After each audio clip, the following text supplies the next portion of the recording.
धन्यवाद पिता परमेश्वर। हमें कैसे चलना है परमेश्वर में? नए तरीके से, नए सिरे से जन्म लेना है। हालेलुया। इसका यह मतलब नहीं कि इंसान मरेगा फिर से जन्म लेगा। वो व्यक्ति यीशु मसीह से पूछा हम लोग कैसे परमेश्वर के प्रेजेंस में, उसके हजूरी में, उसकी उपस्थिति में कैसे चलेंगे, परमेश्वर के नए सिरे में, नए आत्मिक वरदानों में कैसे प्रवेश करें। आमीन। परमेश्वर में हम लोग को कैसा चलना है? एक नए सिरे से, नए आत्मिक मन से। परमेश्वर में कभी मत कीजिए परमेश्वर में जा रहे हैं, चंगाइयाँ मिल गई, छुटकाराएँ मिल गए तो परमेश्वर के वचन के प्रति बोर हो जाएं, परमेश्वर के वचन के प्रति उसमें उब जाएं। ऐसा कुछ नहीं। क्या रोज दाल चावल आप लोग नहीं खाते हैं? रोज वही दाल चावल, मटर पनीर, मुर्गा मांस, मछली रोज खाते हैं कि नहीं खाते हैं आप लोग? उससे बोर हो जाते हैं खाते खाते? उसको खाने से आप लोग रोज बोर हो जाते हैं? रोज वही रोटी खा रहे हैं, रोज वही चावल खा रहे हो कि नहीं खा रहे हो? बोर होते हो उससे? अगर जब संसारिक भोजन खा के शरीर को जिंदा करने के लिए, अपने अभिलाषाओं के लिए, शरीर के भोजन खा के जीवित रहने के लिए हम जब उससे नहीं उब रहे हैं तो वचन है। हमें परमेश्वर के वचन से, इसके प्रार्थना प्रेयर से कभी उबना नहीं चाहिए। जब हम दाल और चावल खा के नहीं उब सकते, नहीं उबते हैं, रोज वही खा रहे हैं। क्या रोज रोटी नहीं होती है क्या? रोज वही आटे का रोटी बना के आप लोग खा रहे हो ना, रोज वही चावल खा रहे हो तो उब जाते हो क्या? नहीं उबते हो। तो इसी प्रकार परमेश्वर का वचन है। परमेश्वर का वचन जितना हम उसमें गहराई से घुसेंगे, उसके परमेश्वर की उपस्थिति में होकर उसको पढ़ेंगे ध्यान से। वचन में लिखा है कि लोग होठों से तो मेरा नाम लेते हैं, उनका ध्यान कहीं और रहता है। तो हमें ऐसे वचन में नहीं चलना है। जब परमेश्वर के वचन में जाए, प्रेयर में जाए, तो परमेश्वर में एक लीन होकर, परमेश्वर के आत्मिक मन से, आत्मिक वरदान से परमेश्वर ने जो आपको दिया है वचन, उस वचन के अनुसार चलें। किससे हमें चलना है?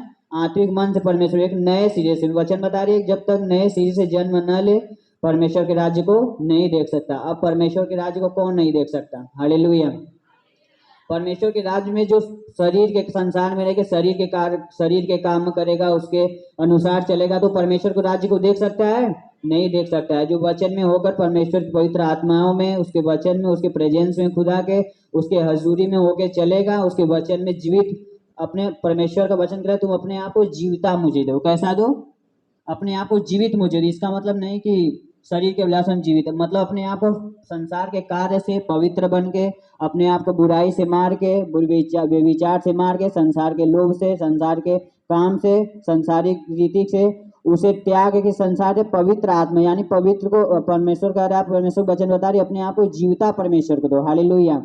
तो हमें इसका मतलब नहीं कि मैं परमेश्वर में जा रहा हूँ, रोज चर्च में जा रहा हूँ, शुक्रवार संडे अदर दिन आप जो जहाँ कहीं भी जाते होंगे, जो जा रहे हैं परमेश्वर के चर्च में, इसका मतलब नहीं कि हम चर्च में जा रहे हैं, परमेश्वर को जीवित जा रहे हैं, जिंदा होकर जा रहे हैं। तो इसका ये वचन का ये मतलब नहीं है। वचन का ये मतलब है कि आत्मिक उन्नति से, आत्मिक वरदानों से अपने आप के शरीर को क्या करो? जीवित रखो। यानी परमेश्वर के प्रेजेंस में होकर उसके आत्मिक चाल से अपने आप को जीवित रखो। Hallelujah, hallelujah.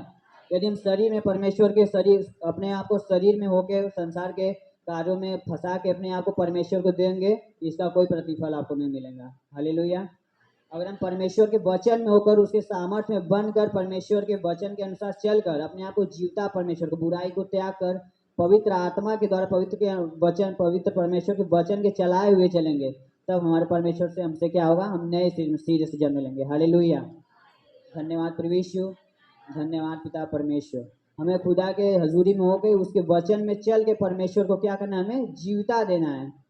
यानी आत्मिक मन से, आत्मिक उन्नति से परमेश्वर में क्या करना है? जीवित। हमें परमेश्वर को क्या देना है?